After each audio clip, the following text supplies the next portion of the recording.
তাহলে এক নম্বর হচ্ছে আল্লাহর আইন, দুই নম্বর হচ্ছে সৎ লোকের শাসন।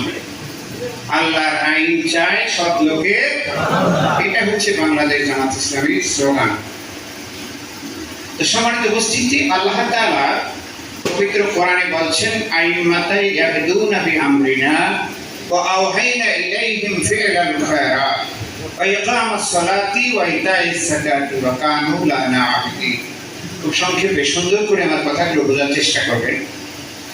আল্লাহ বলছেন আমি প্রতিটা নবীকে দুনিয়াতে পাঠিয়েছি নেতা হিসাবে, আর তারা ছিল নেতা, সৎ কাজের আদেশ দিয়েছে এবং অসৎ কাজ থেকে মানুষদেরকে বিরত রেখেছে। নামাজ কায়েম করেছে, যাকাত আদায় করেছে, ওয়া কানু লানা আবিদিন, আর তারা ছিল একমাত্র আমার ইবাদতকারী। তাহলে আমরা বুঝলাম প্রতিটা নবীরা নেতা ছিল।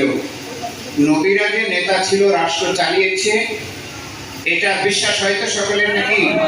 এই বিশ্বাস যদি আমাদের ভিতরে না থাকে যে আল্লাহর কোরআন একটা রাজনৈতিক কিতাব, আল্লাহর কোরআনের সব সমস্যার সমাধান রয়েছে, তিবিয়ানাল লিকুল্লি শাইইন ওয়া হুদা ওয়া রাহমাতাও ওয়া বুশরা লিল মুসলিমিন, মুসলমানদের জন্য সব সমস্যার সমাধান, পারিবারিক ক্ষেত্রে, অর্থনৈতিক ক্ষেত্রে, রাজনৈতিক ক্ষেত্রে, সামাজিক ক্ষেত্রে, সব ক্ষেত্রে যা প্রয়োজন সব সমস্যার সমাধান দিতে পারে আল্লাহ। সব সমস্যার সমাধান দিতে পারে আল্লাহ।